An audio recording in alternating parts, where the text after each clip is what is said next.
Boa noite, irmãos. É um prazer gigante estar com vocês aqui de novo. A igreja é muito amável, irmãos queridíssimos. Ontem eu conheci um pouco mais da cidade, gente, é melhor do que eu imaginava. Eu sabia que era boa, mas é melhor ainda, as expectativas pararam lá no alto. Então estou muito feliz de estar aqui esse tempo com vocês. E se o Rafa trouxe é porque da outra vez foi produtivo. E espero que para a glória do Senhor seja produtivo essa daqui também.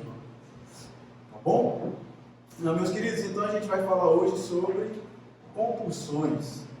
Né? E a gente já fica assim pensando, cara, por que esse tema e por que é interessante nós falarmos sobre compulsões? É porque se você agora der um Google ali e colocar sobre compulsões, a quantidade de informações que vão aparecer sobre o que tem se falado e se tratado, tanto no ambiente psicológico, psicanalista e psiquiátrico sobre compulsões, tem muita informação. Muita. E dessas informações aí seguem várias nuances dessa quantidade de informação. E essas compulsões ditas e apresentadas, a gente vê na igreja. Acontece na igreja. A gente tem e sabe de pessoas que vivem alguma delas, ou provavelmente a gente vai se deparar com pessoas que, ou na nossa família, ou no nosso trabalho, ou na nossa igreja, vai estar apresentando algumas características dessa. E o que fazer com essa informação? Como eu lido com isso? Qual a resposta que de fato eu tenho que encontrar para essa questão, esse problema que é real? Isso tudo que são reais. Então é por isso que a gente vai estudar um pouco mais sobre isso. Então a gente tem que começar logo definindo as questões, né? O que são as compulsões? E a gente também vai ver que existem várias definições, mas eu fui para uma que a gente pode ter uma maior segurança em nível psiquiátrico ou a nível mundial, que é do DSM-5, Manual de Diagnósticos e Estatísticas de Transtornos Mentais. Então, alguém, quando vai para um psiquiatra ou um psicólogo, eles vão ter esse DSM como referência para nortear ali o quadro que a pessoa está apresentando. Então, ele define que compulsões ou rituais compulsivos ou simplesmente rituais são comportamentos repetitivos ou atos mentais que a pessoa se sente compelida a executar para diminuir ou eliminar a ansiedade, ou o desconforto associado às obsessões, ou em virtude de regras que devem ser seguidas rigidamente. Vocês vão ver que em alguns slides eu vou estar colocando essa tarjazinha aí amarela. E aí, se você puder anotar, anota, se não memoriza. Quais são as palavras que eu estou colocando aí em amarelo para vocês verem as conexões que a gente vai fazer. Bom, então qual é a primeira observação que a gente deve fazer aqui que o DSM-5 dá? Ele não enquadra aqui compulsão como doença. Ele diz que compulsões ou rituais compulsivos são comportamentos repetitivos ou atos mentais, é essa descrição que está aí. Então de início a gente olha e fala, não, ele está simplesmente aqui retratando um comportamento observado de uma pessoa.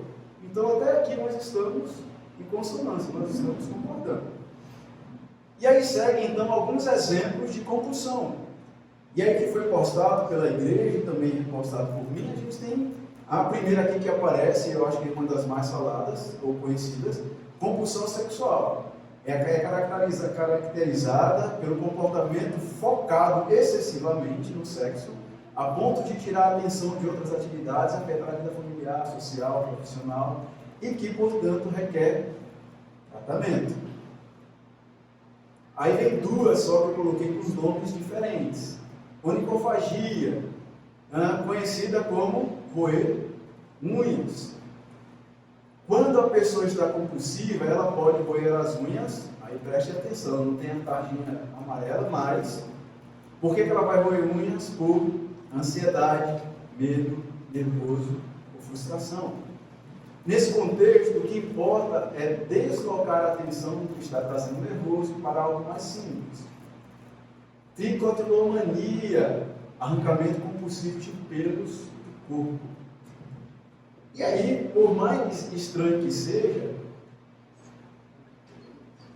que eu já ouvi falar um pouco disso, de pessoas que elas têm prazer de tirar a raiz. Elas gostam de tirar o fiozinho, ver a raiz e puxar assim a raiz do cabelo com a boca. E algumas têm tanta essa mania aqui, e uma dessas pessoas vieram falar comigo, depois lá no meu Instagram que eu postei, que ela falou assim, olha, eu vivi isso toda a minha infância, ao ponto de não sobrar nenhum pelo, as minhas sobrancelhas. De tanto que isso foi real na vida dela. Pode ser de qualquer lugar do corpo que tenha cabelo envolvendo, por exemplo, a retirada de cabelo do couro cabeludo, das sobrancelhas ou de outras áreas do corpo. Essa escolha resulta em pontos calvos. Então essas são 3 simples, existem compulsão para tudo que você puder imaginar. Tudo, tudo. Se você liga lá a televisão, naqueles canais você vai ver aquelas pessoas que têm compulsão por acumular coisas, e a casa fica entupida de coisa velha, que monte de coisa lá, tem pesos mortais, aí de novo é compulsão por comida, e aí vai. Então, quando a gente observa essa questão de compulsão, está mais próximo da gente do que imagina, só que na verdade algumas vezes se apresenta por outros nomes, mas está ali, é real. Mas eu queria apresentar outros conceitos para a gente observar como é tratado e observar essa questão. Compulsões são atos voluntários realizados em respostas às obsessões, com a atenção de afastar ameaças. Aqui ele já vai um pouco além na explicação do porquê aquelas pessoas começam a desenvolver aquelas compulsões. Contaminação, a casa incendiar, prevenir possíveis falhas ou simplesmente aliviar o desconforto físico. São comportamentos claramente excessivos, às quais o indivíduo não consegue, na maioria das vezes, resistir. Universidade Federal do Rio Grande do Sul. Qual a informação que ele está trazendo para a gente aqui? Que, por exemplo, aquelas pessoas que falam assim, cara, será que eu fechei todas as portas antes de sair de casa?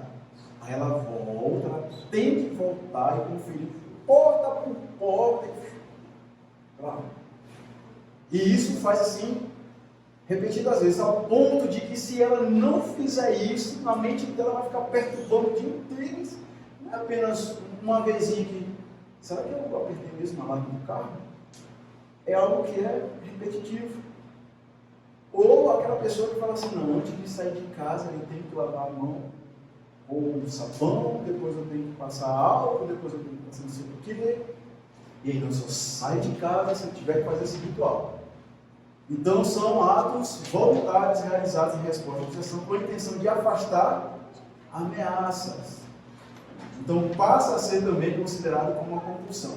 Mas eu destaquei ali em vermelho porque a gente começa a observar que o conceito agora começa a tomar um outro viés. Lá na frente, lá atrás, melhor dizendo, a gente viu que compulsões são, esse que está passando isso, são rituais, comportamentos repetitivos ou atos mentais que a pessoa se sente compelida a executar. Aí aqui agora a informação é lá embaixo. O indivíduo não consegue, na maioria das vezes, resistir. Já está fugindo do controle, já está sendo algo em que a mensagem que ele está dizendo é que a pessoa diz para ela mesma, eu não consigo parar de fazer isso. Parece que é algo externo a mim. Está vindo de uma forma tal que eu tenho que fazer. Isso é irresistível a mim. É o que ele está dizendo aqui. É onde começa a funilar aqui toda essa questão. E ainda continua a observar a Universidade Federal do Rio Grande do Sul. Compulsões podem ainda fazer parte do quadro clínico de transtornos psiquiátricos. Opa! A gente já deu um avanço. Era apenas hábitos comportamentais repetitivos observados e agora ele já enquadra num quadro clínico ou transtorno psiquiátrico. Um transtorno é algo prejudicial que, ora, pode ser doença ou, dependendo da situação, possa ser que aquilo não seja doença. É por isso que é caracterizado como um transtorno e ainda não como doença. Mas vejam a evolução que ele está trazendo. Era simplesmente um fato observado, repetido várias vezes. Aí depois ele disse, olha, talvez aquela pessoa não consiga resistir mais àquilo. Opa, isso pode fazer parte de um quadro clínico. Já está mudando o peso que ele está dando a essa questão da compulsividade. Como comer compulsivos, transtorno de controle de impulsos, compulsões por arrancar cabelo, roer unhas, beliscar-se, compulsões por comprar, adição a drogas ou álcool, jogo patológico. Já está mudando aqui o clínico das coisas.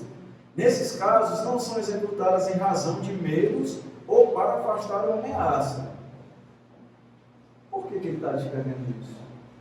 Como é que ele pode dizer que essa situação aqui não é por medo ou por afastar uma ameaça?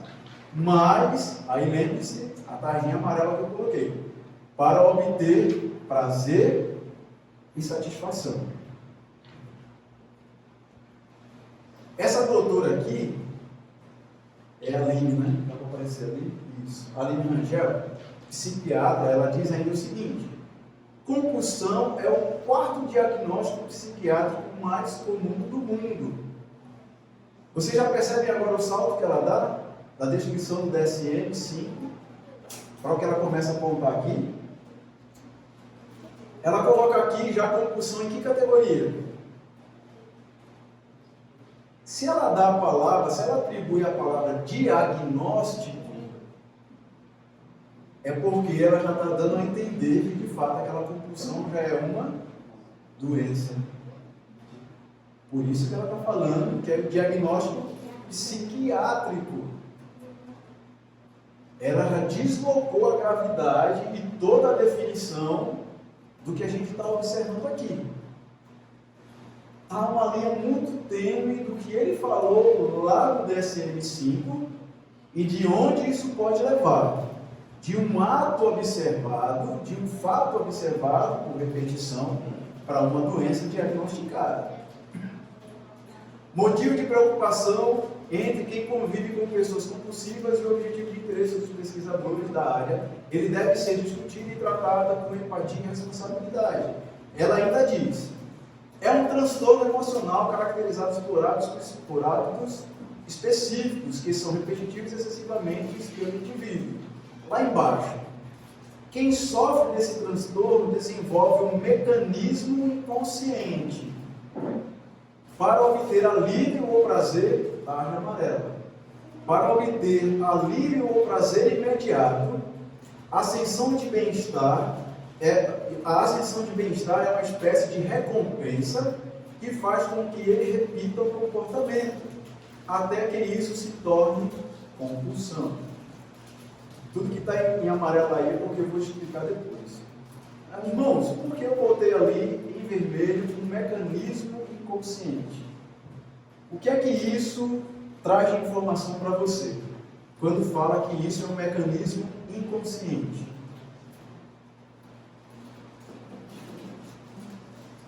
Interajam comigo.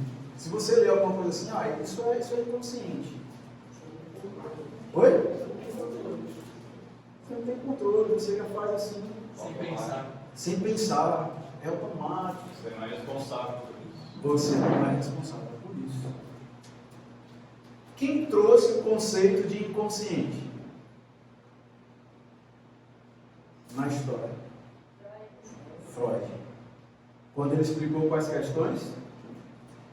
Ego, superego. Aí ele, a partir daquele momento, ele inseriu esse conceito de inconsciente, que reflete tudo isso que vocês falaram aí agora. Eu não tenho culpa, é automático, é assim, está em mim, foi, eu nem percebi, nem pensei, simplesmente fiz. Por isso que ela colocou aqui isso aqui, um mecanismo inconsciente. Então nós que estamos procurando uma resposta bíblica, nós temos que observar todos esses detalhes aqui. Esse site aqui traz a ideia de compulsão também é expressa como um termo, o termo condutas compulsivas, assim, normalmente é aplicado aos vícios. Qual é a outra ligação que a gente já pode fazer aqui? Compulsão, está juntinho e caminha lá com o conceito de vícios. Normalmente é aplicado às vícios tradicionais como tabaco, álcool, sexo e comida, ou em relação a alguns transtornos mentais. Depois eu vou fazer a ligação de tudo isso. Compulsões também podem ser menores e não atingir o nível de ser considerada uma doença mental. Então ela pode ser menor, mas em algum momento pode ser considerada doença mental. Muitas pessoas têm compulsões leves com a necessidade de se exercitar regularmente, de envolver certa quantidade de trabalhos e de contar os seus passos. Entretanto, as compulsões só se tornam parte de um diagnóstico de saúde mental quando criam angústia. Elas interferem na vida normal ou colocam em risco a saúde de uma pessoa. Aí, queridos, aí vem uma pergunta. Se a gente está tratando de doença, porque aqui a gente viu, compulsão também podem ser menores ou atingir o nível de ser considerada doença mental. Então, em algum momento, a compulsão pode evoluir e se tornar doença. Para ele, quando é que a compulsão se torna doença? Dependendo do nível de angústia. Alguém me diga, alguém que trabalha com ciência, pesquisa, laboratório, esse tipo de coisa, como é que eu faço para medir qual é o grau normal de angústia do ser humano? Cientificamente, com dados laboratoriais. O estresse. Tem pessoas que se estressam mais fácil do que outras? Tem. Então, como é que eu faço para medir qual é o nível de estresse considerável normal? Cortisol? Fale mais, irmão. Nível de serotonina. Então, o nível de serotonina, eu falei um pouquinho da vez passada, mas também não existe estudo científico que comprove qual é o nível de serotonina normal para a humanidade. Dizendo assim, olha, este é o nível de serotonina que o ser humano tem, que a gente possa dizer que ele é normal. Cientificamente, não tem como medir o nível de angústia. Porque a angústia é um conceito filosófico observado por um fenômeno. É fenomenológico.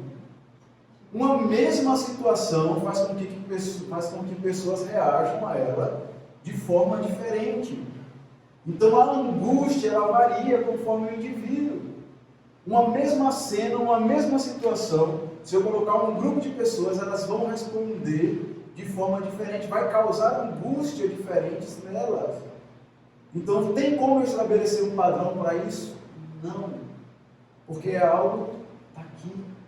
Cada um reage diferente àquela situação. Então não tem como eu medir o nível de angústia de alguém.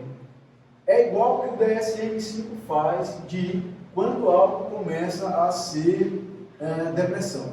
Aí ele vai dizer, olha, se uma pessoa ficar tanto tempo assim, essa pessoa é deprimida. Ah, é? Qual é a evidência científica para isso? Tem pessoas, meus irmãos, que perdem o ente querido, na segunda semana ele já está tocando a vida, não estou dizendo que está tudo resolvido na mente dele, mas ele já se levantou, tocou a vida, está indo trabalhar, está cuidando de casa. Tem aqueles que precisam de um mês. Aquele que precisa de um mês, quer dizer então que ele é anormal em relação àquela pessoa que precisa de 2 semanas? Não! Quer dizer que eles são seres diferentes. O Senhor Deus fez cada um de nós singular. A palavra de Deus, quando mostra, contando a história do povo de Israel, normalmente eles choravam luto por quantos dias? Estão lembrados de algumas passagens que falam? Arão morreu e o povo passou. Vocês não estão lembrados de quantos dias, meus irmãos? Alguém falou? 40 dias. 40 dias de luto. Então estava a nação inteira eles não têm padrão científico para isso. Mas por questões de não acreditar no sobrenatural, na alma, eles propõem evidência científica para fugir da palavra de Deus. Então isso aqui, meus irmãos, já cai por terra. Por quê? Angústia, nível de angústia não é um dado científico. Para eles estabelecerem o ponto onde compulsão deixa de ser um hábito observado e passa a ser doença. Podem confirmar isso, podem perguntar a qualquer psiquiatra sério e pedir para ele, olha, publicação que fale medidas laboratoriais onde a angústia é observada e tem um padrão. Não existe. Ou seja, cada um vai ter um nível de angústia para dizer se a pessoa saiu da compulsão do ato observado e passou a ser doença. Então, qual é a primeira coisa que nós temos que fazer? Redefinir terminologia.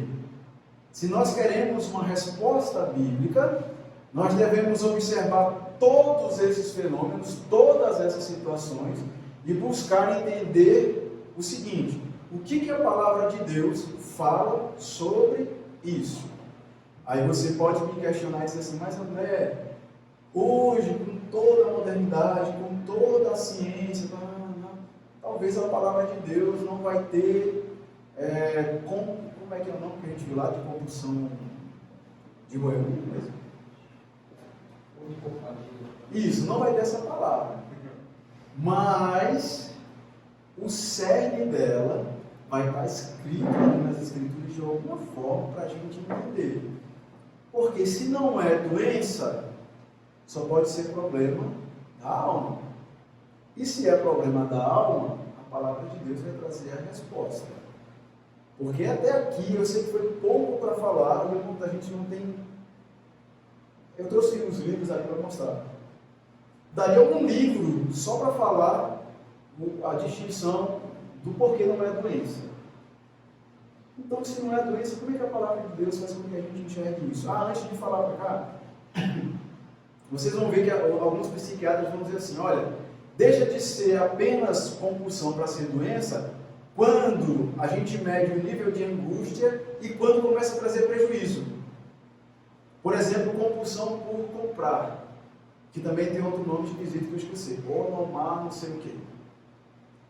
Aí a psiquiatra, a doutora, mais de uma, né, que eu assisti, vai dizer, olha, deixa de ser compulsão quando trouxer prejuízo. Quando trouxer prejuízo. Gente, quem é que vai medir qual é o nível de prejuízo? Porque prejuízos para um vai ser a dívida de um carro. Prejuízos para outro vai ser R$30. E prejuízos para outro já vai ser só a questão emocional que vai estar sofrendo ali no outro. Então, como é que eu posso medir por algo tão... quando trouxer prejuízo? Prejuízo para quem? Quem mede o prejuízo? Aquilo lá. Então, são conceitos tão relativos que parece que a gente é brincante, assim, não parece que você está lidando com uma pessoa que não pensa direito. Para tratar isso como ciência. Então, redefinindo termos. Então, o que é que a gente tem que redefinir e pensar? Primeiro, queridos, popularização para o conceito de doenças. Mas, André, o DSM-5 não diz que compulsão é doença. Mas nós vimos que eles passam de simplesmente observar um hábito e no final eles vão tratar aquele hábito como doença. É o fim. Lá. Porque é o nível de angústia. Aí eu de novo vou pegar o exemplo. Vamos supor que eu comecei ali roendo de vez em quando uma unha. Aí daqui a pouco eu não estou uma unha. Eu estou roendo já uma mão toda. Aí daqui a pouco eu estou roendo as duas mãos. Aí daqui a pouco eu estou roendo tanto as duas mãos que eu estou começando a sangrar os meus dedos. Só que aí eu estou indo. Isso já não é angustiante? Quando é que esse negócio vai parar de ser? Então, em algum momento, eles vão trazer aquilo como doença. E o que é que aconteceu? O conceito de doença se popularizou, principalmente entre nós, cristãos. Se você olhar uns 20 anos atrás, uns 50 anos atrás, vocês vão ver que o conceito de doença era muito mais técnico. muito mais técnico, muito mais baseado em evidências, em exames, sem filosofia, sem relativismo.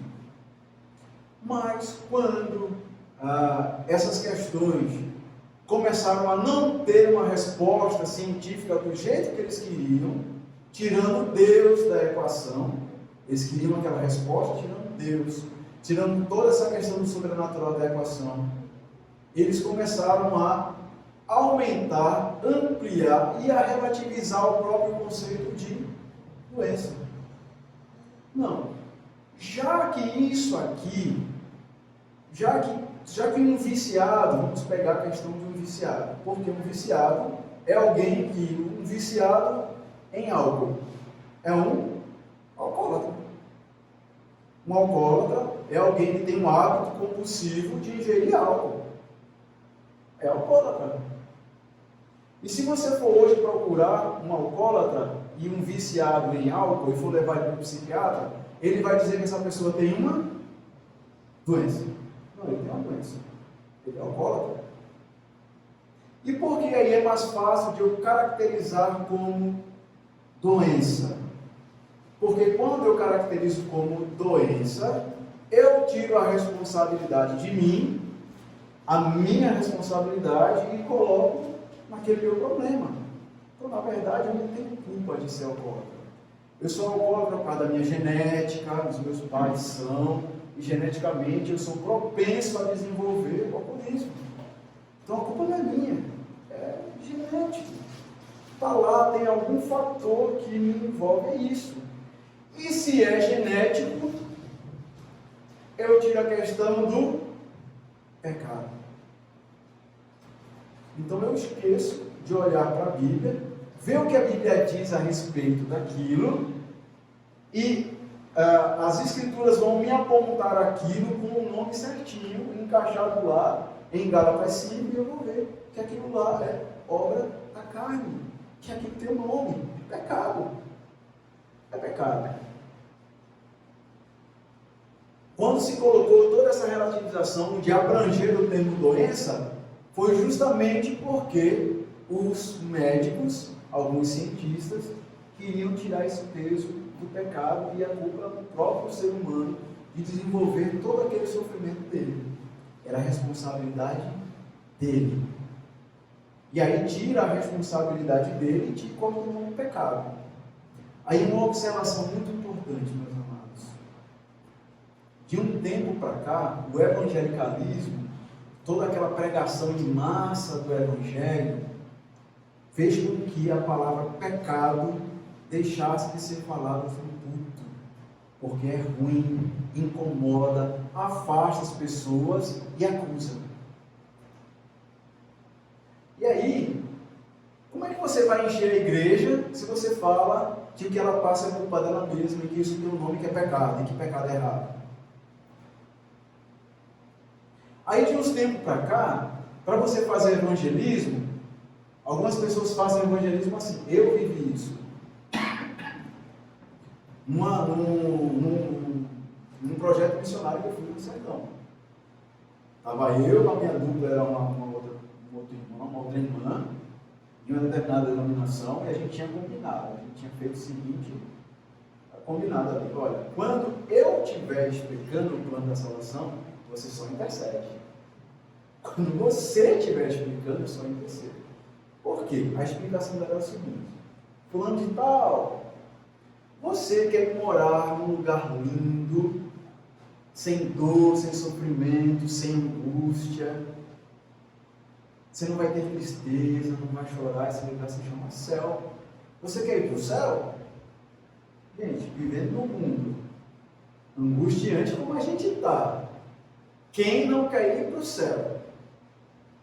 Aí a pessoa fala, eu quero ir para o céu. Então vamos fazer uma oração entregando a vida a Jesus, para Jesus morar no seu coração? Aí a pessoa faz a oração, entrega a vida a Jesus, e a partir daquele momento ela se torna um cristão, fazendo parte daquela tal igreja.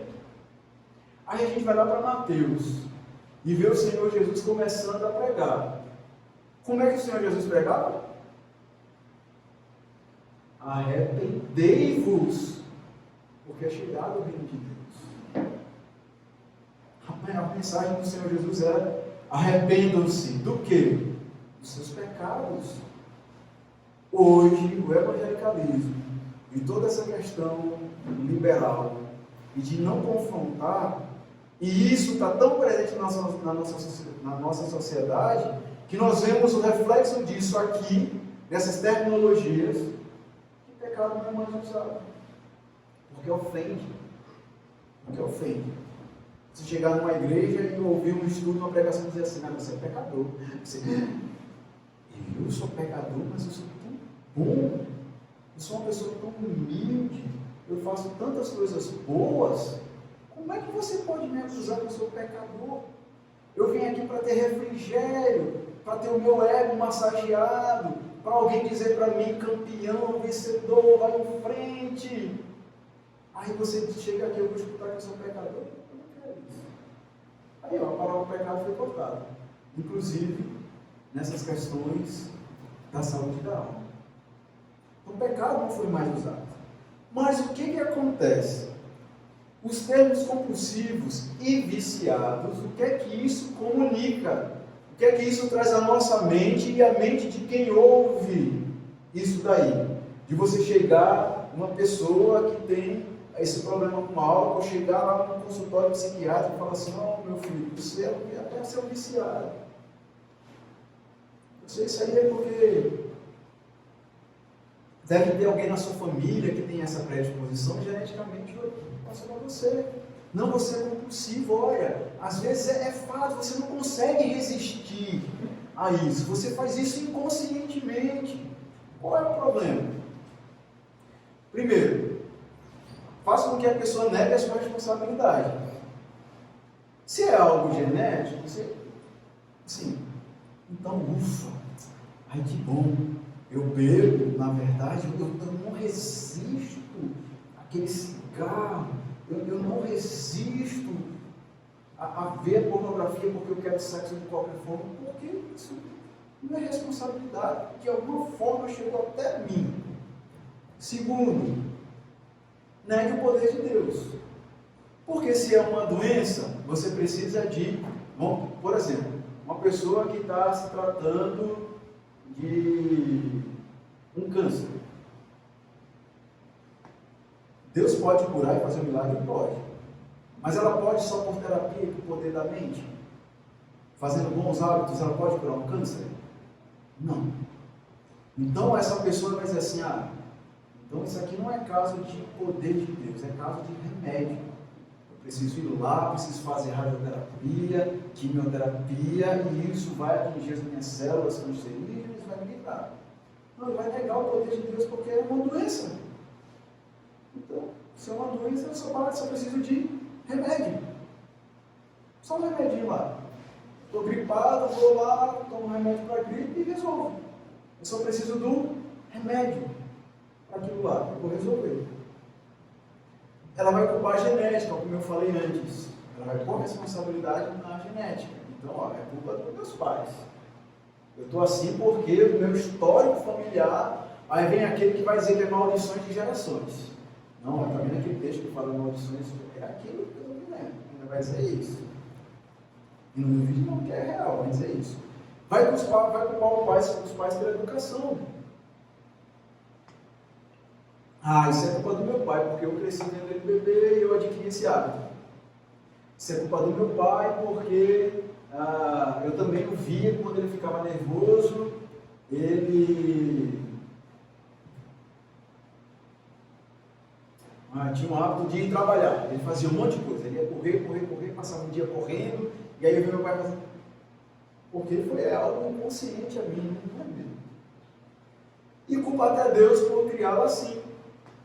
Porque se é algo inconsciente, se é algo genético, se é algo externo a ele, conclusão, Deus fez ele assim.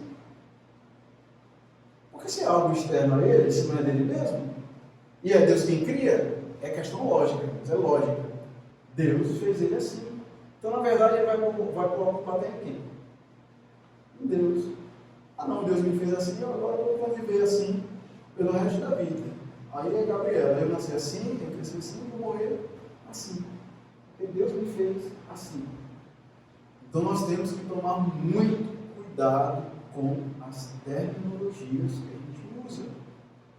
Então, irmãos, qual é o primeiro passo que um crente tem que fazer para ter uma cosmovisão bíblica? Lembre-se que a cosmovisão bíblica é a lente que eu tenho para olhar o mundo ao meu redor. Tudo, educação, trabalho, medicina, ética, pesquisas científicas, tudo eu tenho que fazer pela lente das Escrituras.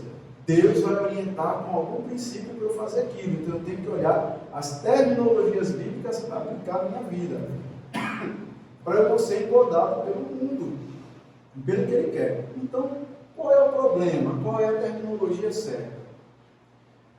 Olha aqui esse texto de 2 Timóteo 3, de 1 a 4. Vou tossir só um pouquinho por causa da mudança climática, tá?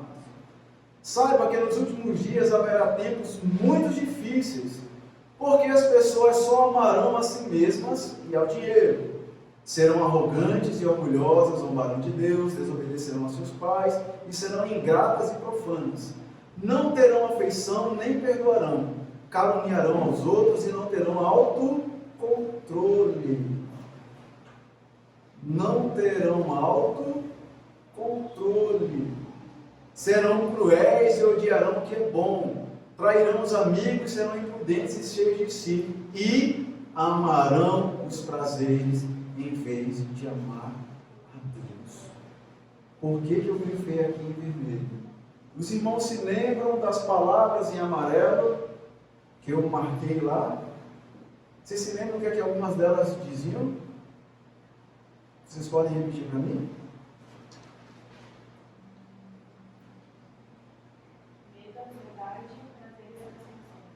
Medo, ansiedade, prazer, satisfação, e eu também marquei recompensa.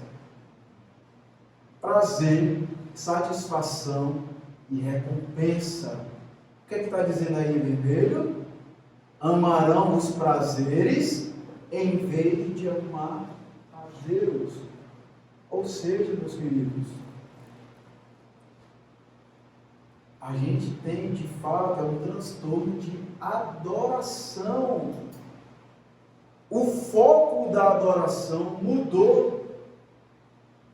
Porque em vez de eu buscar satisfação e prazer em Deus, para qualquer problema que eu esteja passando, porque outra observação que a gente viu foi, por exemplo, por que uma pessoa rói unha?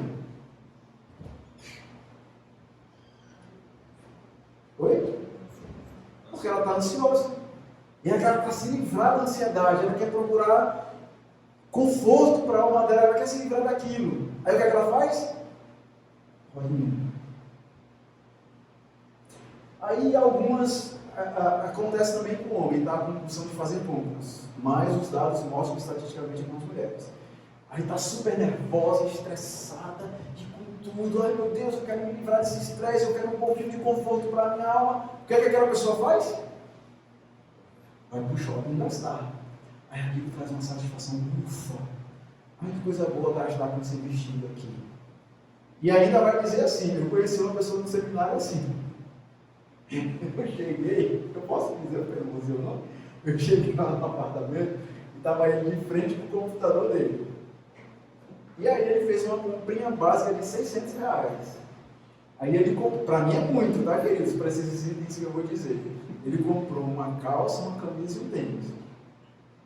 Aí olhou para mim e teve ainda cara de pau de dizer, mas eu estava precisando.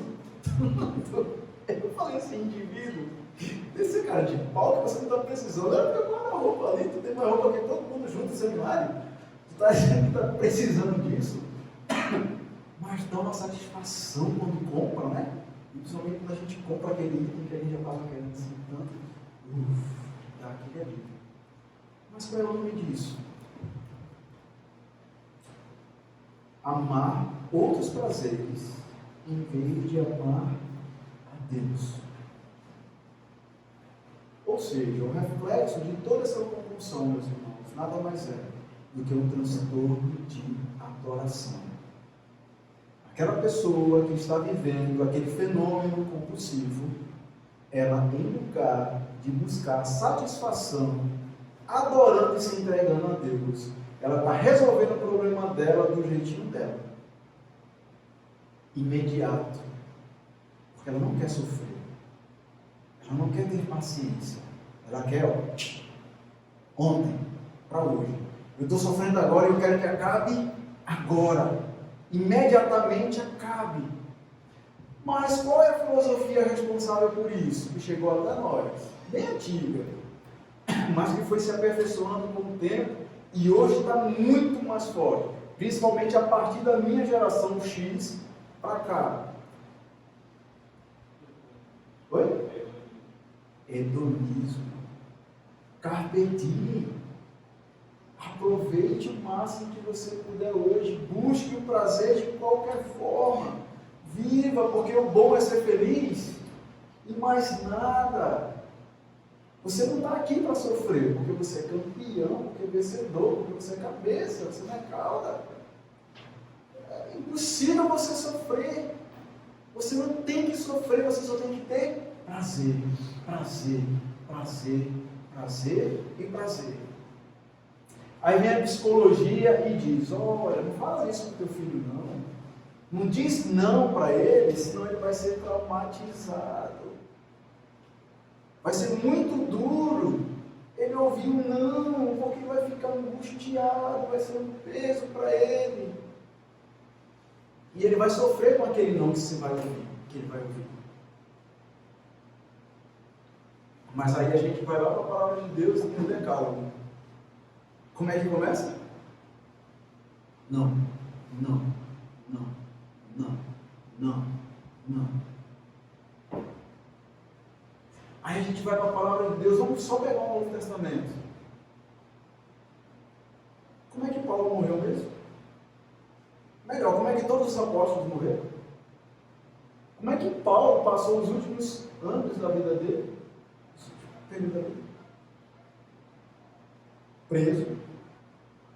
Ainda falando da palavra de Deus, que ele dizia da prisão, alegrai-vos sempre. Então a palavra de Deus está indo totalmente em uma direção, mas a sociedade e nós queremos outra. A gente não quer sofrer. O que é que eu estou querendo dizer com isso, meus irmãos? Que nós devemos ser sadomasoquistas? Não. Eu só estou querendo dizer para a gente ser realista.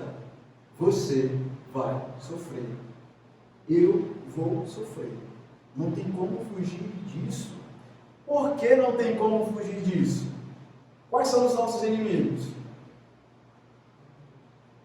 O mundo, Satanás e a minha natureza pecaminosa. Me diga você, em sã consciência. Irmão, olha só. Eu vivo num mundo onde jaz o maligno. O Satanás, que é mais forte que eu e os demônios, porque eles são anjos caídos, eles são os meus inimigos. E eu acordo todo dia comigo mesmo, a minha natureza pecaminosa. Como eu não vou sofrer? É impossível. Então eu tenho que me conformar que eu vou sofrer. Mas eu tenho que me conformar com algo mais ainda, que a palavra de Deus me garante que em Cristo, aí eu posso usar de forma certa esse versículo, eu sou mais do que vencedor, que tudo posso naquele que me fortalece. Então eu não preciso acordar com medo de, ai meu Deus, o que vai acontecer comigo hoje que eu vou sofrer? Como? Não é assim. Eu vou acordar sabendo de todas as verdades bíblicas, de quem eu sou em Cristo, mas sabendo e tendo a convicção da minha identidade em Cristo, quando vier o sofrimento, eu vou estar igual a Paulo. Manter minha alegria firme na minha esperança que é Cristo. Se vier o sofrimento, Cristo está comigo, eu vou passar por esse sofrimento. E se vier a ansiedade, eu não preciso roer minhas unhas. Eu vou apresentar a minha ansiedade diante do meu Senhor, apresentar para Ele tudo que está angustiando meu coração, mas também serei grato a Ele e vou encher a minha mente de tudo que é verdadeiro, fiel, digno de louvor. É assim que tem que ser. É isso que eu devo entender. A compulsão é esse transtorno de adoração. Alguns de nós aqui, ou as pessoas que nós conhecemos, irmãos, a terminologia correta é essa. Eles estão buscando prazeres no mundo, em vez de buscar o prazer em Deus. Então, qual terminologia usar? Já estou indo para o último texto, tá bom? Qual terminologia usar? A Bíblia não fala em vícios, mas a Bíblia também não fala em compulsividade. Mas a Bíblia fala de hábitos. Os irmãos conseguem lembrar de algum texto que fique claro? O Senhor Jesus ou os apóstolos falando sobre esses hábitos, ou falando de hábitos? Conseguem lembrar?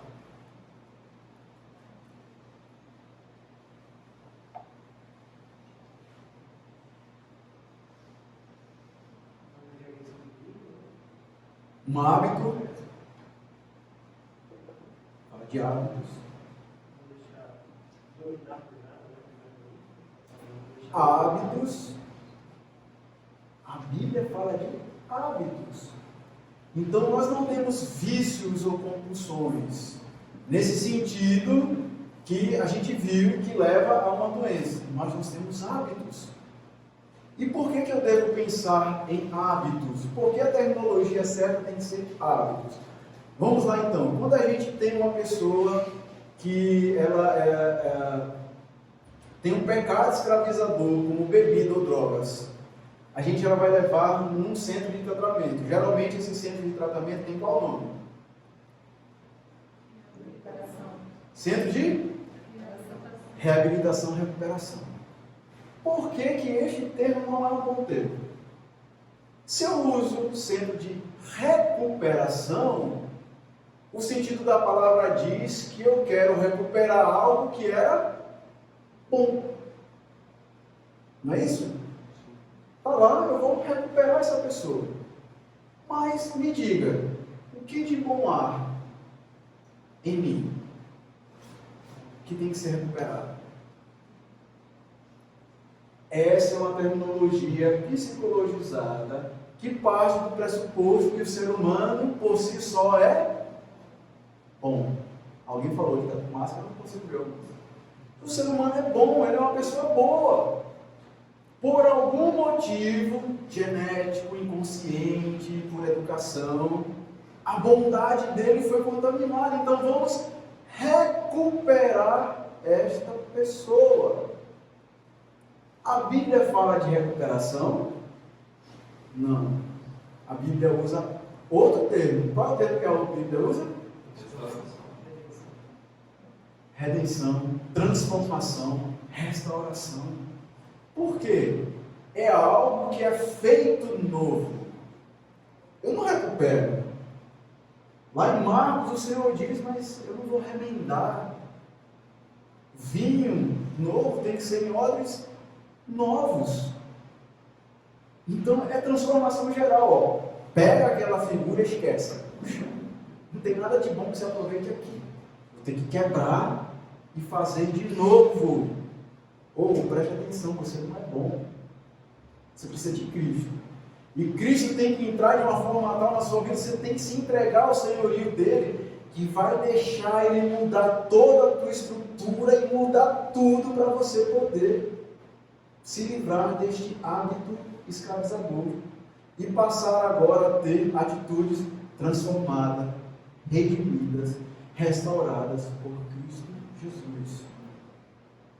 São coisas, sim, que parecem ser básicas, irmãos, mas que têm um conceito filosófico, teológico, muito profundos por trás, que a gente deve extinguir isso e usar as tecnologias certas, para que na minha mente comece a se processar da forma certa. Não é o tema agora da palestra, mas deixa eu só abrir aqui um parênteses. Tá bom? Eu assisti uma palestra um dia desse que a pessoa estava conversando com o psiquiatra e ele estava começando a trazer rótulo para as crianças. Olha, você é assim porque você é bipolar. E a gente já falou um pouquinho sobre isso. Você é assim porque você sofre de ansiedade ou sofre de, como é que é? TDAH. Não, eu quero o desobediente. Transtorno opositor desafiador. TOD. Você tem transtorno opositor desafiador. O problema não é seu, você tem transtorno opositor desafiador. Só que quando aquela criança, ela vai ouvir isso, aí quando a mãe for reclamar com ele lá na frente, o que é que ele vai dizer? Não, mamãe, mas eu tenho TOD. E ela vai crescer dizendo, não, essa não é minha, eu tenho uma doença. Essa doença é chamada TOD. Então o estigma na nossa mente, a rotulação, interfere muito. E se alguém cresce com a rotulação de que é viciado e que é o problema dela, meus irmãos, acreditem, nós que aconselhamos pessoas tete a tete, para ela começar a entender e a mudar essa visão dela mesma, isso já é muito tempo. Por isso que é muito importante a gente redefinir os termos, tá bom? Vamos lá que eu vou acelerar. Mas e o fenômeno em si, como é que acontece?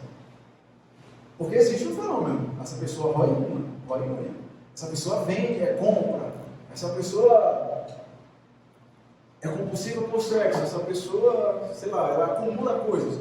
Como é que isso se processa? Aí vem um pouco da neurociência, mas neurociência é neurociência mesmo. Não é o que muitos coaching fazem. Eles dizem que estão usando neurociência, mas na verdade estão usando psicologia positivista. Não é isso. Tá? Então, como é que acontece? A nossa mente, o nosso ser, ele procura por desejos e recompensas. E como é que o nosso cérebro interpreta essa questão de desejos e recompensas? Quando a gente cria hábitos. Os hábitos são os caminhos que o meu cérebro entende e busca esses desejos e recompensas. É por isso que hoje vocês conhecem quantos livros que falam a respeito de hábitos? Existem 300 milhões de livros. Não concordo com tudo que tem ali em todos, mas muito falam coisas que de fato dá para ajudar. Tá bom? Esses hábitos, meus amados, na nossa mente, eles são entendidos neurologicamente por caminhos neurais. Então, os hábitos são formados por trilhas, e essas trilhas são caminhos neurais, que são a ligação que forma esses caminhos neurais são, esqueci, dopamina o que é dopamina? É um neurotransmissor. Esses neurotransmissores são responsáveis por esses caminhos neurais. Esses caminhos neurais, eles não surgem de qualquer forma. Os nossos desejos e as nossas recompensas, elas são movidas por gatilhos. Essas situações, esses gatilhos, fazem com que nós busquemos esses desejos, essas recompensas, que faz com que o nosso cérebro crie esses hábitos são esses caminhos neurais. E o que é que podem ser esses gatilhos que impelem o nosso corpo, o nosso cérebro a querer desejo e recompensa? Cansaço, solidão, fuga, desejos. E isso é o que a psicologia entende por gatilhos. O André, conselheiro bíblico, falando de psicologia, irmão, deixa eu falar o seguinte para vocês. Um conselheiro bíblico, ele não nega os fatos observados pela psicologia. Tem muita coisa boa que a psicologia observa e descreve. O problema não é o que a psicologia observa e descreve. O problema é o que ela faz com essa observação e os pressupostos que elas usam para interpretar essas observações. Isso nós somos contra. Mas contra os fatos observados, não tem problema nenhum. Então esses gatilhos despertam o nosso corpo a querer essas recompensas, a sentir o prazer. E isso faz com que a nossa mente crie essa rotina, esse hábito. Por exemplo, eu tenho um gatilho aparecendo tudo, né? Eu tenho um gatilho ali o cansaço. Aí eu estou cansaço, vamos pegar para uma pessoa compulsiva por sexo. Bom, ela está cansada. Isso é real, irmãos. Eu estou falando porque eu aconselhei a pessoa assim. Ele chegou em casa cansado, muito cansado de um dia, e ele queria se aliviar. O que é que ele queria? Ele queria porque queria, ficava aquele negócio assim. Sexo. Então, ele sabia que quando estava cansado, o cérebro dele já queria uma recompensa. E ele sabia, olha, como é que você vai ter essa recompensa que você quer para aliviar o seu cansaço? Por meio do sexo. E isso então cria uma rotina no cérebro dele. Qual é a rotina? Eu estou cansado, cheguei em casa, eu quero compensar esse cansaço, quero sentir prazer, mas para eu sentir prazer eu vou sentir como? Eu encontro lá.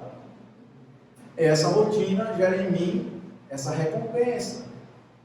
E essa recompensa, cada vez mais que eu quero sentir prazer, o caminho neural é fortalecido. E cada vez mais que esse caminho neural é fortalecido, eu transformo aquela rotina num vício. E isso desenvolve a compulsão, que a gente tem entendido e estudado. Então, o que é que acontece? Meus irmãos, o nosso cérebro, e Deus nos fez com a dopamina. Tá, e onde é que eu vou conseguir isso? É o que o nosso cérebro pergunta, né? Tá, estou precisando disso, onde é que eu vou conseguir isso? A dopamina. A dopamina é o neurotransmissor responsável e isso faz com que seja liberado esse prazer, essa recompensa que eu tenho. Só que cada vez mais que eu estimulo o meu cérebro para aquilo, eu fortaleço aquele caminho neural e aquele hábito cada vez mais se torna muito forte. Por que que é difícil eu me livrar de um mau hábito? Justamente porque aquela pessoa, eu e você, fortalecemos muito e muito e muito aquele caminho neural. E para o teu cérebro desfazer aquilo, você precisa ir na contramão, que já eu vou explicar, que é terminando a palestra aqui, para o seu cérebro agora entender outro caminho neural. Isso tudo está dando aquele tilt na tua mente. Então, de novo, aquela quantidade de dopamina vai, mais uma vez, os caminhos neurais vão se fortalecer. Neste momento, o que é que acontece? Então, vamos pegar de novo aqui, eu vou falar desse exemplo, irmãos, para ficar muito claro, a respeito do sexo. Uma vida que Deus programou, porque o sexo é bom. Deus fez, porque é bom. Só que Ele colocou uma situação ideal para aquilo acontecer.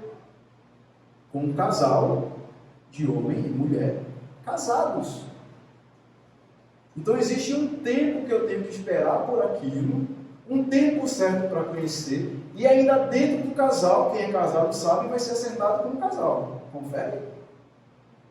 Então a quantidade de dopamina que for liberada, a quantidade de dopamina que o seu corpo vai receber, é uma quantidade, vai ser liberada, é uma quantidade de dopamina tranquilinha. Agora imagine essa pessoa que faz esse caminho neural sempre, e aí aquele caminho neural é super estimulado, aquela quantidade de dopamina é liberada no corpo. O que acontece com os neurônios e com essa quantidade de dopamina que o teu corpo não foi feito para receber aquela quantidade de dopamina daquele jeito? Compulsão. Colapso neural. Seu cérebro não foi feito para receber aquilo. Isto, irmão, este caminho aqui acontece com quem é viciado em álcool, em droga, quem vê pornografia. É isso aqui que acontece. É este mesmo caminho. E aí o teu corpo está tão acostumado com aquela trilha ali, que daqui a pouco aquilo lá não satisfaz mais. Ele quer agora outro caminho, porque aquilo já está saturado, já está demais. Mas ele já está acostumado com aquela quantidade de dopamina. Ele quer outro caminho.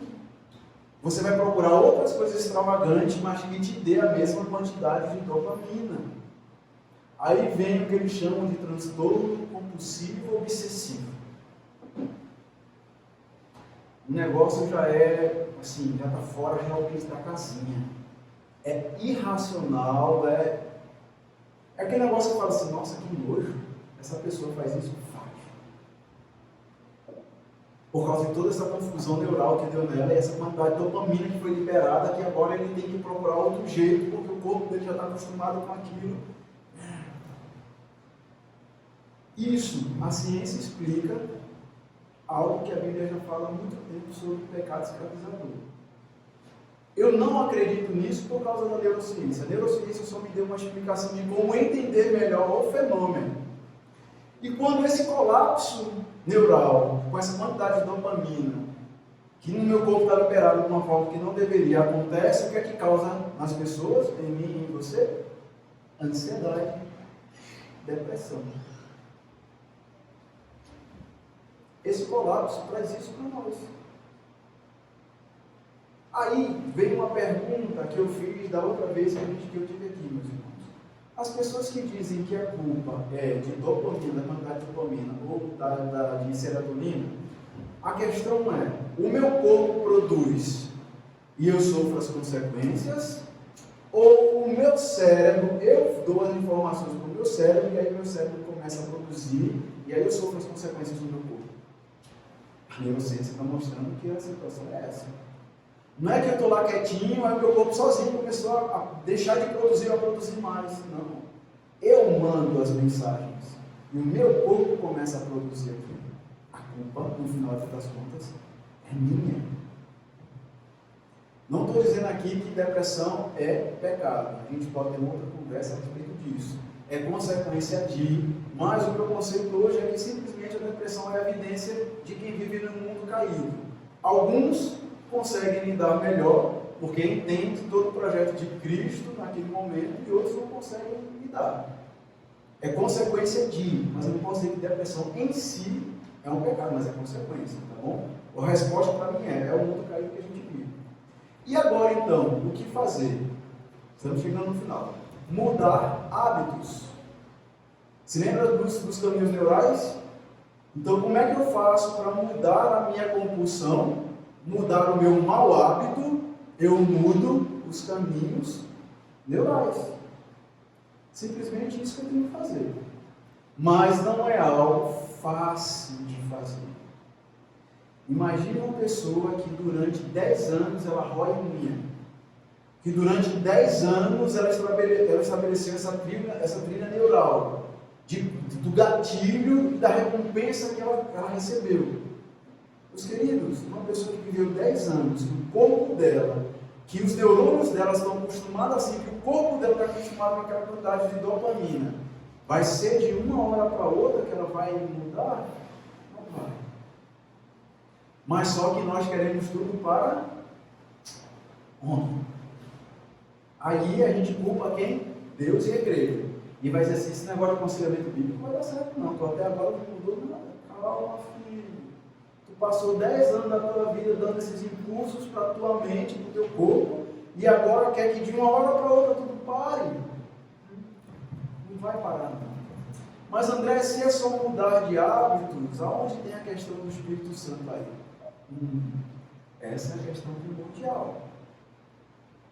A motivação que te leva a mudar o hábito. Para um não crente e que funciona, tem muitos não crentes que mudam hábitos e deixam as suas compulsões. Mas só que nós fazemos tudo para glória de Deus. Se lembram lá atrás que eu falei que o problema é transtorno de adoração? A gente muda de hábitos, meus irmãos, pelo prazer de adorar o nosso Deus, pela satisfação de viver a lei do Senhor, pelo prazer de dizer assim, Senhor, eu sei que o Senhor agora está alegre, porque a tua palavra está sendo cumprida e o Senhor está sendo entronizado na minha vida. O Espírito Santo de Deus é mais. Ou seja, a mudança de hábito só é efetiva e eficaz se ela for proporcionada pelo Espírito Santo de Deus na nossa vida. Se não for, é paliativo. É apenas para a pessoa não sucumbir no sofrimento dela. Então, onde é que a gente pode encontrar isso? Na palavra de Deus. Depois de tudo isso, meus queridos, e nesses textos eu já estou finalizando, vejam agora se a gente não vai mudar um pouco a perspectiva de olhar para esses textos, depois de tudo que a gente viu sobre esse caminho neural, de recompensa, essas questões aí. Salmo 1 e 2. Pelo contrário, tem prazer no Senhor, e nela medita de dia e de noite. Será que essa palavra prazer está aí à toa? Ou o Senhor Deus, quando inspiradamente colocou esta palavra prazer aqui, ele não sabia das trilhas neurais e não sabia da dopamina? Será que Deus não sabia da dopamina? Sabia. Ele sabia que em nós, por meio do Espírito Santo, ler a palavra de Deus deveria criar um caminho neural que nos libera dopamina e que naquela situação de angústia, de depressão, de tristeza, ao ler a palavra de Deus e entender, porque só entende quem tem o Espírito Santo, o meu corpo iria liberar dopamina. Mas isso só acontece com quem é nascido de novo, porque as coisas espirituais só entendem quem tem o Espírito. Quem não tem, meu irmão, ia ser simplesmente um texto. Mas quem tem o Espírito Santo, Deus ia usar a ação do Espírito Santo em mim, no sistema que Ele mesmo criou para que eu sentisse prazer. O que é que você tem que entender com esse texto? Querido, você, por si só, precisa pedir a Deus que te ensine a sentir prazer na palavra dEle. Naturalmente a gente não sente porque nós somos maus. A nossa natureza é pecaminosa. Eu quero fazer o contrário que a palavra de Deus diz. Por isso eu careço do Espírito Santo de Deus. Senhor, eu estou aqui diante de Ti, Pai. Eu não estou com vontade nenhuma de ler a Bíblia. Mas eu sou Teu filho, Pai. Eu tenho certeza. A minha alma, o meu espírito concorda com o Teu. Me ensina a sentir prazer, Pai, na Tua palavra. Para ela trazer alívio à minha alma. Você acha que Deus não vai atender essa oração? Vai. Ele vai usar todo aquele processo para que você sinta prazer. Salmo 19, 9 e 10. O temor do Senhor é puro e dura para sempre. As instruções do Senhor são verdadeiras e todas elas são corretas. São mais desejáveis. O que a gente leu lá atrás, que eu grifei em amarelo, queridos? Um dos gatilhos é o desejo. A compulsão, as pessoas que vivem a compulsão, é porque elas estão à procura de saciar desejos. Que a palavra de Deus usa aqui? Desejos. São mais desejáveis do que o ouro, mesmo o ouro puro. São mais doces do que o mel. Qual é a sensação que alguém tem quando come mel? Prazer, não é? Não, algumas não. A maioria gosta de mel, pelo menos é a figura de linguagem que está aqui. É porque comer mel é prazeroso. Mas a palavra de Deus, o temor do Senhor, é mais desejável do que o ouro, do que o mel. Mesmo o mel que proteja do favo. De novo, será que quando Deus inspirou isso aqui, Ele não estava lembrando das trilhas, dos caminhos neurais da dopamina, que seria liberado em nós, ao buscar ao Senhor por meio da palavra dEle? Sim, Deus sabia disso. Mas nós temos que aprender isso. Mas só aprende quem pratica. O hábito, de novo. Romanos 12, 2. Não imitem o comportamento e os costumes desse mundo, mas deixem que Deus os transforme por meio de uma mudança em seu modo de pensar. Ou seja, Deus vai criar outros hábitos na sua vida. Primeiro, trabalhando a ideologia. E aquela ideologia faz com que você tenha outros hábitos. E no decorrer desse texto aqui, o hábito que ele vai falar é de serviço na casa do Senhor. de servir ao Senhor. Ter prazer em servir. Não é peso, é prazer. Então, servir na casa de Deus tem que ser algo que libere dopamina em você, pelo Espírito Santo. Viu como é necessário, não só por causa disso, mas, irmãos, é parte integrante. Você só consegue ser um crente integral se integralmente você estiver envolvido na obra do Senhor. Não tem como. Antes das minhas três últimas aplicações, Efésios 4, 21 e 24. O que os coachings estão falando, o que os livros de mudança de hábitos estão falando agora, a palavra de Deus já fala há muito tempo. Olha aqui, meus queridos, a resposta. Eu tenho certeza que o Rafa já falou disso. Uma vez que ouviram falar de Jesus e foram ensinados sobre a verdade que vem dele, livrem-se da sua antiga natureza. Ou seja, os maus hábitos, os hábitos escravizadores e todos os conceitos que te levavam àqueles maus hábitos, livrem-se dele. Todas aquelas trilhas neurais erradas, desconstrua aquilo. Aquilo é mentira na sua vida. Corrompido pelos desejos impuros e pelo engano. Deixem que o Espírito Santo renove os seus pensamentos e atitudes. E revistam-se, agora pratiquem, de sua nova natureza criada para ser verdadeiramente justa e santa como Deus. Mudança das trilhas neurais, dos caminhos neurais. Só que de uma forma bíblica, pelo poder do Espírito Santo de Deus. Vencer a compulsão, vício, melhor, os hábitos escravizadores. Destruir, renovar, revestir. Ou conforme a NVT, livrar-se, renovar e revestir. Não tem outro caminho. É só o Espírito Santo de Deus que faz isso naqueles que verdadeiramente são filhos de Deus. Não deem outro nome. Não tem outro caminho. A resposta bíblica é esta. Logicamente, meus irmãos, eu estou dando aqui um quadro geral.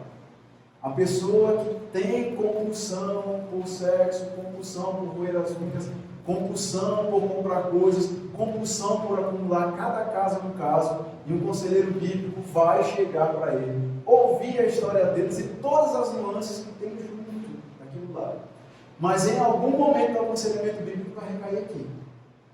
Porque é necessário fazer com que isso aconteça. Meu desafio então, meus queridos, terminando a palestra, nem sei quanto tempo eu falei. Trabalhe seus hábitos. Renove os caminhos neurais, em outra linguagem. Mas sente-se. Escreva no papel quais têm sido seus hábitos. E julgue os seus hábitos à luz das Escrituras. Se você está trazendo aquele hábito como uma adoração, está errado. Se ele é o teu gatilho lá, para cansaço, não sei o quê. Até a prática do esporte a gente viu. A prática do esporte é bom? É. Mas se for com um mecanismo de fuga, não. Errado. Deixa eu até fazer uma confusão, até falar algo meu. Por exemplo, os irmãos, pode até rir. Um indivíduo com 43 anos que não é casado, então você já vem as minhas lutas, né? Então tem certos dias, eu falo, oh, meu Deus, hoje está muito difícil. E agora? Então, tem vezes que se você ligar para mim, 10 horas da noite, eu pego meu fone, eu tenho um depilo lá, ou eu vou ouvindo um texto bíblico, ou eu vou ouvindo um livro, ou eu vou ouvindo um fone, mas eu saio para caminhar. Aí eu caminho assim, ó, tipo 1 hora e pouco, ou 2 horas. Por quê? Porque eu sei dos caminhos neurais que minha mente vai ter que fazer. Porque se eu ficar em certos dias dentro do meu quarto, qual é o caminho neural que minha mente já fez antes, que ela vai tentar reproduzir? Adorar ao sexo. E não adorar a Deus. Então eu junto a caminhada, que também me faz liberar a dopamina, mas não é só dopamina com dopamina. Eu encho a minha mente com a palavra de Deus. Deus está sendo adorado naquele momento. Eu vou conversar com Deus. Deus está difícil, então eu não vou ficar aqui. Eu sei que eu não posso ficar e agora eu vou caminhar. Irmão, eu faço calistenia de manhã, eu faço Muay Thai à tarde, então tem de coisa junta. Mas eu tenho que seguir outra trilha neural, para que Deus seja adorado, e não para que outra coisa seja adorada na minha mente. Então, reveja os seus hábitos. Se eu fizesse um Muay Thai só pelo Muay Thai, está errado. Eu estaria agindo como uma pessoa que não tem Cristo. Mas eu faço aquilo com a intenção de Deus ser glorificado na minha vida. Ensine hábitos às crianças. Elas têm que ser ensinadas, meus amigos, meus irmãos. Elas têm que ser ensinadas. Se você percebe que sua criança usa já um daqueles mecanismos para ansiedade, para fuga, você tem que ensinar a sua criança. Meu filho, o caminho não é esse. A gente vai fazer assim, assim. Ah, mas é difícil, mas eu não quero. Você não quer, mas vamos fazer assim. Eu vou fazer com você. Vamos lá? Porque se você não ensinar ele agora, desde pequeno, na mente dele, o caminho neural que vai ser aprendido não vai ser o que Deus quer que seja aprendido. Vou tirar essa expressão caminho neural. Hábitos, para a glória de Deus, sejam construídos na mente dele. Então você tem que ensinar a sua criança. Por último, lembre-se da dependência do Espírito Santo. Não adianta você ler 10 mil livros sobre mudança de hábito se você não colocar na dependência do Espírito Santo e entender que só o Espírito Santo de Deus vai poder trazer a renovação necessária para que você se revista agora de forma necessária para se livrar dos hábitos escravizadores que a compulsão pode trazer. Amém, meus queridos? Então era isso que eu tinha para falar hoje sobre a nossa questão de compulsão. Que Deus seja louvado e que eu tenha esclarecido nesse tempo algumas questões sobre este problema. Amém?